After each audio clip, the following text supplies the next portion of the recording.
Welcome to the Pencil Bob channel. I hope you enjoy my stories. My house isn't in the HOA, not even close. We're in the same zip code, sure, but 2 blocks over and surrounded by actual freedom. Trees the city doesn't prune, fences people paint whatever color they want, gardens that are a mix of chaos and pride. This was the no-HOA haven of our little suburb, and we liked it that way. So imagine my confusion when I get a letter in the mail that said, "Welcome to the HOA. Please return these forms and a $200 check by Friday." It came in one of those stiff, official-looking envelopes with a typed label and a gold-embossed seal that looked like it belonged on a wedding invitation. The return address read, Karen Harmon, HOA President. I'd never heard of her, never seen her, and I had zero plans to start paying for the privilege. I laughed, dropped it in the recycling bin, and figured that would be the end of it. It wasn't. 2 days later, she was on my front porch like she'd been waiting for a confrontation. Knocked twice, then 3 short, aggressive raps that told me everything I needed to know about the kind of person she was. I opened the door halfway. "Can I help you?" She stood there, tall and wiry, clipboard clutched tight to her chest like it was a tactical shield, hair pulled back so severely I was surprised her eyebrows didn't move when she talked. "You didn't return the membership packet," she said. "No hello, no introduction, just accusation." I looked at her like she was speaking another language. "I'm not in your HOA," her expression didn't change. "You are now. The HOA board voted to annex your street at the last meeting. It passed," I blinked. "That's not how any of this works." She flipped open the clipboard and pointed to a highlighted paragraph. "This says otherwise. You're in the boundaries now. Welcome.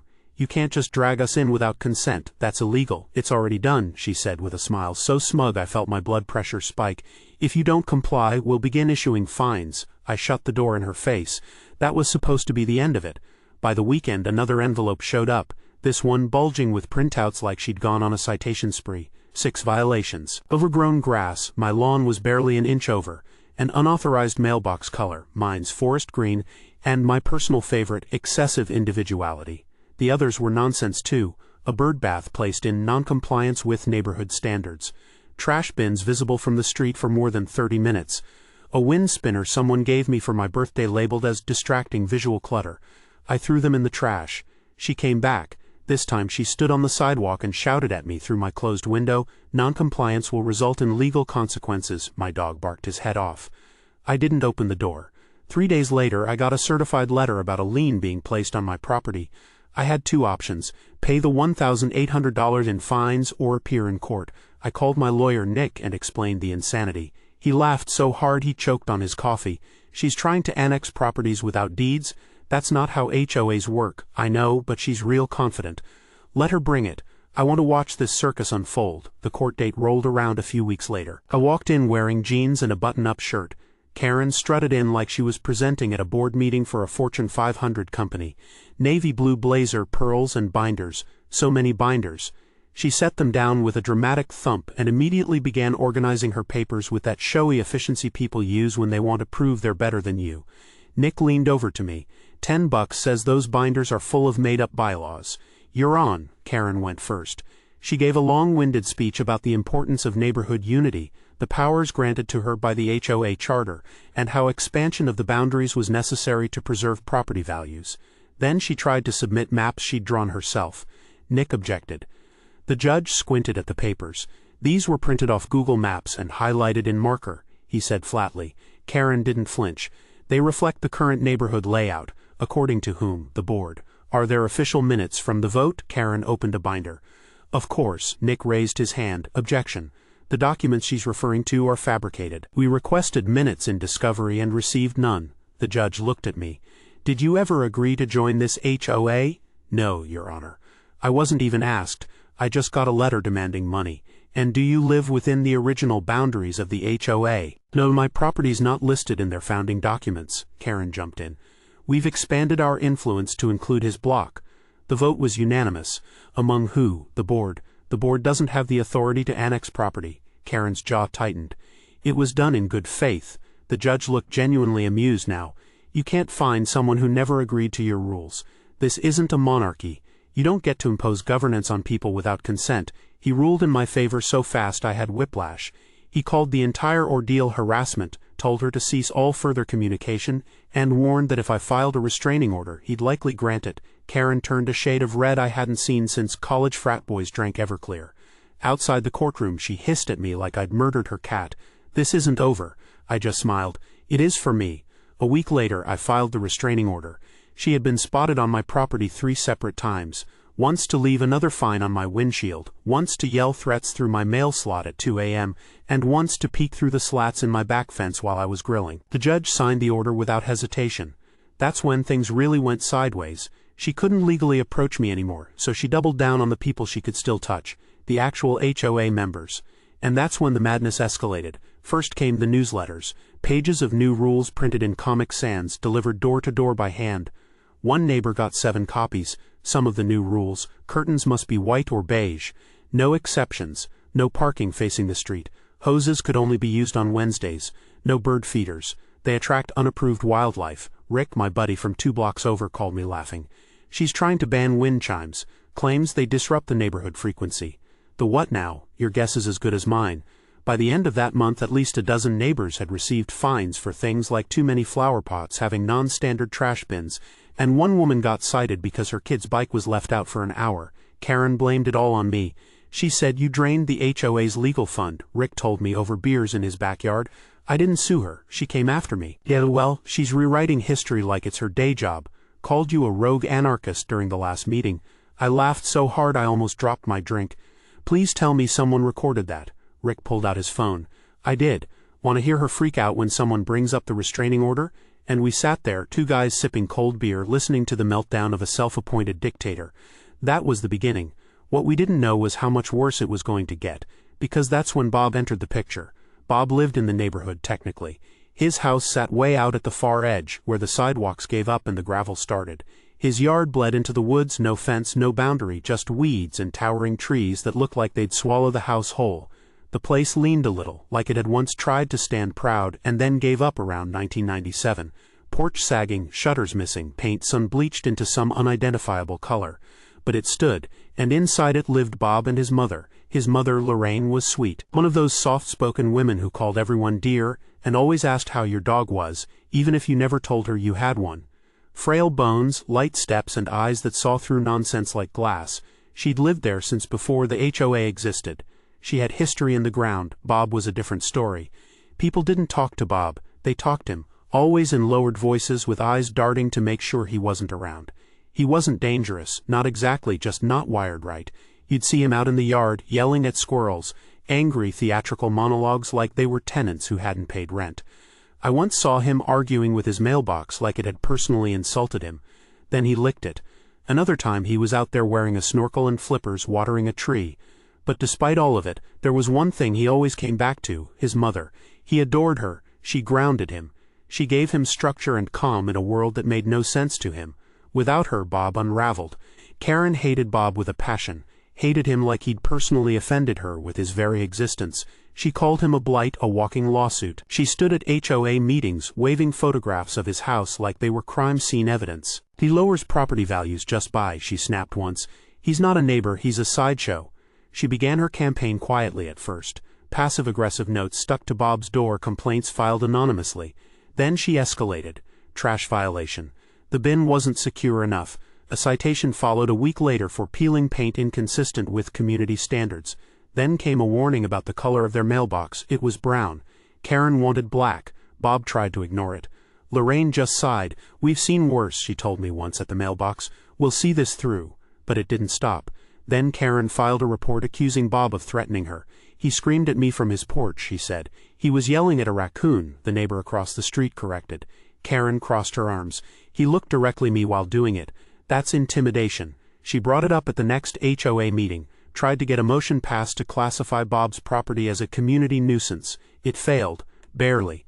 But Karen didn't take failure well. One Thursday afternoon she marched up to Bob's front door, clipboard clutched like a weapon. Lorraine answered. She was wearing her apron, hands still dusted with flour. "Can I help you?" she asked kindly. Karen's voice was sharp. "You need to leave." Lorraine blinked. "Pardon me, you're ruining the neighborhood. We've had complaints. If you won't sell, we'll fine you until you're forced out." "We've lived here 27 years, Lorraine said.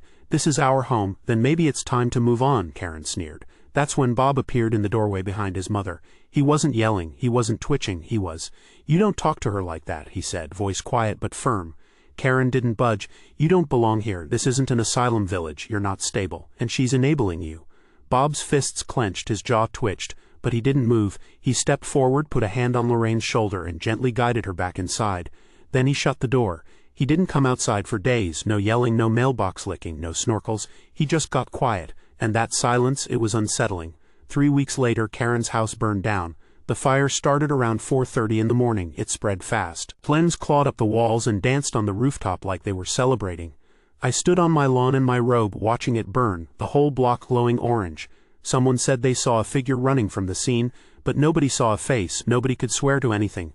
When the cops came to Bob's house, he was sitting on the curb, stroking his mother's cat. The officer crouched beside him. "Do you know what happened?" Bob looked up slowly. "She didn't belong here. Now she doesn't live here. They arrested him on the spot." The court proceedings were surreal. Every bench was filled. News vans parked outside. People whispered like they were watching a movie. Karen showed up with a brace on her wrist and bags under her eyes. She didn't speak to anyone, just stared. Bob's public defender stood and said, "My client is not competent to stand trial. He's been evaluated before. His mother was his primary caregiver. Without her, he is lost." Karen stood up and pointed. "That man is a domestic terrorist," she shouted. "He tried to kill me." The judge tapped his gavel. "Sit down, ma'am." Bob stood. He looked right at the judge. "She hurt my mom, now she's gone." "That's fair." The judge ruled him unfit. Bob was committed to a psychiatric facility indefinitely. Karen sat down, but her hands never stopped shaking. That's where it ends for Bob, not for Karen. But Karen, she wasn't done yet. She tried to hold an emergency HOA meeting the week after, showed up in a borrowed van, claimed she was still president. "Even without a house, we must rally. They're trying to destroy what I built." Only 4 people showed up. One of them filmed her rant and posted it online. It went viral. She blamed me again, claimed I was funding a secret anti-HOA movement. "He wants lawlessness. He wants garbage on lawns and chickens in driveways." "I just want to be left alone," I said when a local reporter asked. Everything spiraled from there. The fallout from the fire left a crater in the neighborhood, not just physical but emotional. People were tired, paranoid. No one talked casually at the mailbox anymore. It was like everyone was waiting for the next match to be lit. The silence between neighbors was heavy, like static before a storm. The HOA meetings, once held in the community center with coffee and those sad store-brand cookies, now rotated from one garage to another like a shameful poker game. People didn't want to be seen gathering, didn't want their names associated with anything anymore. Karen, of course, was still calling herself president, still issuing fines, still clinging to power like it meant something beyond paperwork and panic. Lisa called me after the first post-fire meeting. She lived just a block deeper into the HOA zone, far enough in to still get her mail stalked by Karen, but close enough to hear the neighborhood scream. "You should have seen it," she whispered through the phone like Karen might be listening through the electrical sockets. She walked in like she still owned the place. "She doesn't even have a house anymore," I said. "Exactly. But that didn't stop her. She was wearing a blazer like she was running for office and carrying that red folder again. Started yelling about preserving order and emergency powers, like she's the damn mayor. People just stared at her like she'd lost her mind. Apparently she had printed flyers accusing of masterminding some kind of anti-HOA insurgency. She taped them to street lamps, stuffed them into people's screen doors, even mailed a few to addresses out of state. Rick's son came home with one folded into his math textbook. His wife thought it was a joke until she saw the signature. The next meeting, absolute chaos. Rick went, Lisa went, even Doug showed up. The same Doug who used to be treasurer and quit 2 months after Karen got elected because she kept asking for cash reimbursements for meetings at Applebee's. Karen got 2 minutes into her rant before Doug stood up. He didn't raise his hand, didn't wait, just stood. "Where's the money, Karen?" Karen paused like she hadn't heard. "What money?" she said, voice already defensive. "The fencing project, the party fund, the lawn maintenance contract, all of it. Where is it? Because we haven't seen a single thing installed, hosted, or maintained." Karen pointed directly at a grainy photo of me stapled to the stack of flyers in her folder. "Ask him. He dragged us into legal battles. That drained our reserves." Doug didn't flinch. "Even with legal fees, you've burned through over $30,000. That's more than we even. Show us the books." Karen's eyes twitched. Her mouth opened and closed twice before she finally snapped. "The books are confidential." Phones went up. A couple people shouted. Someone yelled, "Confidential my ass," and then someone else threw a stapler. No one knows who. Lisa swears it was Carol from Maple Circle.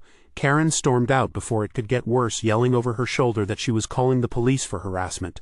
The very next day, Rick got a citation in his mailbox. Combative mailbox, that's what the paper said. Combative. Like it growled at her or something. Rick filed a restraining order, got it granted too. Then the fines began in bulk. Karen mailed them out like junk coupons. One woman got fined for putting solar lights in her flower bed. Another for having lime green patio chairs that were deemed non-compliant. A third got cited for parking her car facing the wrong direction in her own driveway. I got one for instigating a sense of unrest, not joking. That was the reason listed. But that wasn't even the worst of it. Doug and another ex-board member, Gina, started investigating. Quietly. Gina worked at a credit union. She knew how to read statements. They pulled public records, tracked HOA payments, asked around. What they found was disgusting. A bank account titled K. Harmon HOA Fund. Not the official HOA account. A separate one. A private one. Checks deposited there. HOA checks. Checks people mailed in for dues and fines. Expenses listed included monthly rent on a storage unit Karen never disclosed, 2 charges to a yoga retreat in Sedona, a gift card purchased to Whole Foods, $500. A designer handbag listed as meeting supplies. Doug printed everything out and brought it to the next meeting. Karen showed up late, wearing sunglasses and holding her phone up like she was live streaming. "I'm calling the meeting to order," she said, ignoring the chatter. Doug didn't wait. He walked to the front, slapped a manila folder on the folding table, and said, "We're done. These are the statements. We want a vote to suspend Karen Harmon's authority immediately." Karen laughed. Then she pulled out a walkie-talkie and waved to the back. 2 rent-a-cops entered, real rent-a-cops, shiny badges and handcuffs that had never seen action. "The HOA is under martial law," Karen announced. "Yes, martial law." The room went dead silent for about 5 seconds. Then someone snorted. Then people started laughing. The rent-a-cops looked around, clearly uncomfortable. One leaned over to Karen and whispered, "You said this was a private event?" Karen nodded. "Ma'am, this is a public HOA meeting. We can't enforce your personal drama." They walked out. Lisa texted me in real time. After that, things snowballed. A group of residents started a petition, not just to recall Karen, not just to audit the HOA, but to dissolve it completely. The petition read, it spread fast. People were. Karen tried to counter with her own petition, "Save our order." She camped out in the park with a folding table and a banner she probably made at Kinko's. She shouted through a megaphone, "Without the HOA, this neighborhood will rot. You think weeds don't grow overnight? You think dogs will leash themselves? What are we without rules, animals?" Right then, someone's golden retriever walked over and peed on the table leg. Lisa was there. She sent me a photo. "Symbolism," she texted. The final vote was scheduled 2 weeks later. They rented out a church basement. It was packed, folding chairs against every wall. Even the hallway had people shoulder to shoulder. Karen arrived first. She tried to run the meeting, grabbed the mic, tapped it twice, and started. "I call this emergency session to—" "No one's listening," someone shouted. Doug took the mic. "We're voting now. This is final." Everyone held their breath. Out of 114 households, 102 voted to dissolve the HOA, the room.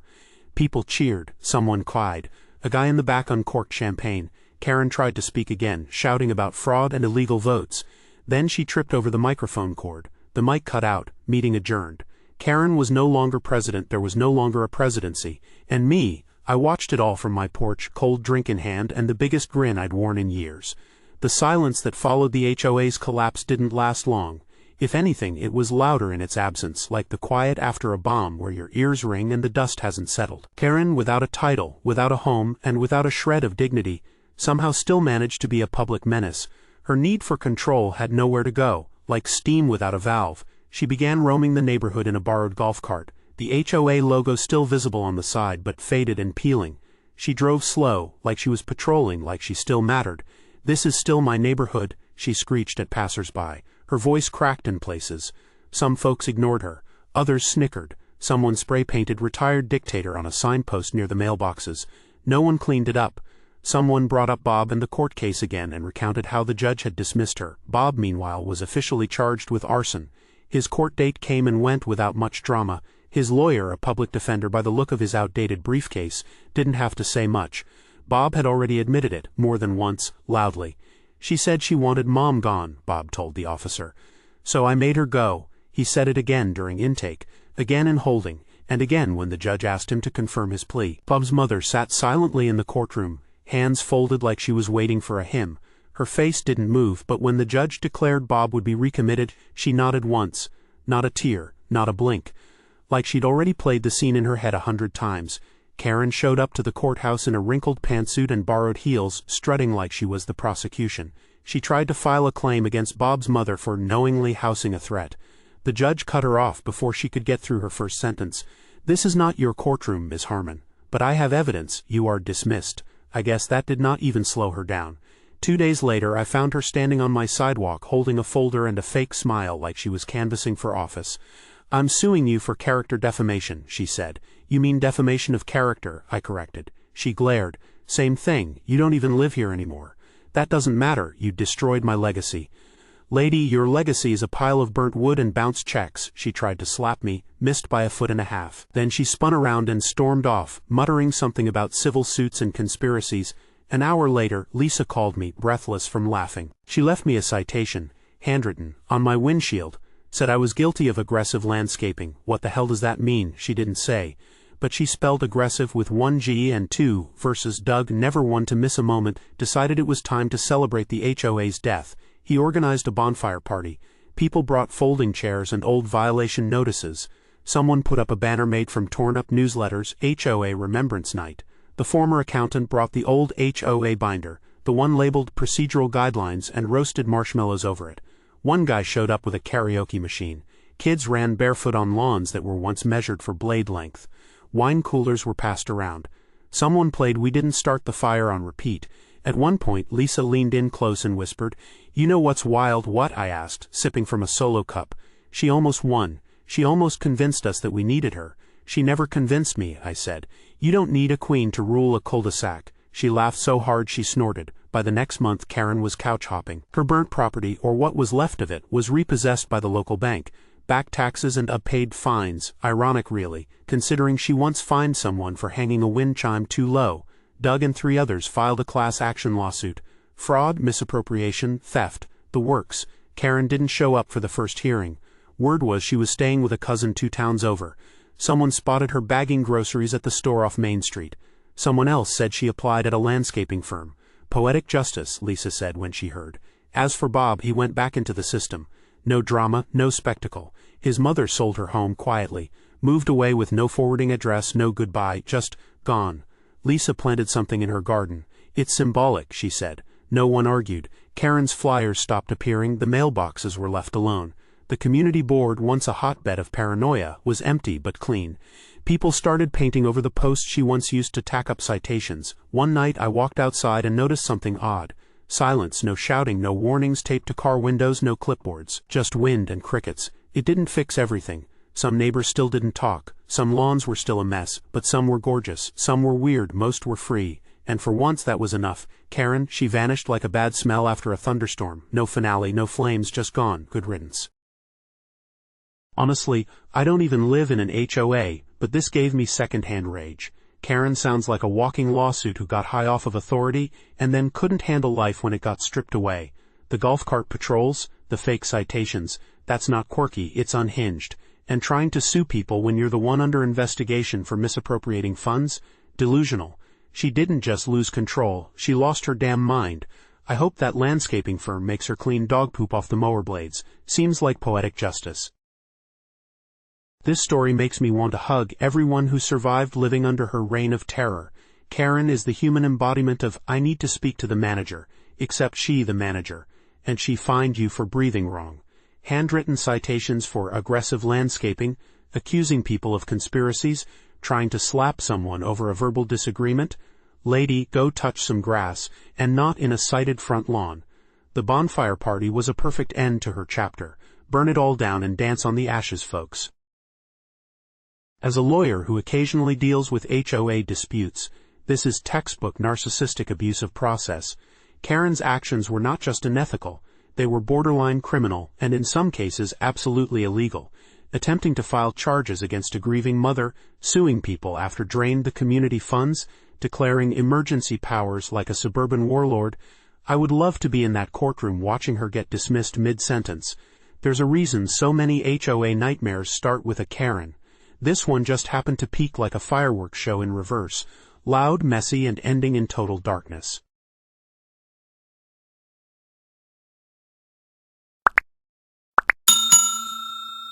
I would like to thank you for watching the video to the end. to encourage us to make more videos. Please like, subscribe, comment, as well as share. Check out this other video if you haven't already.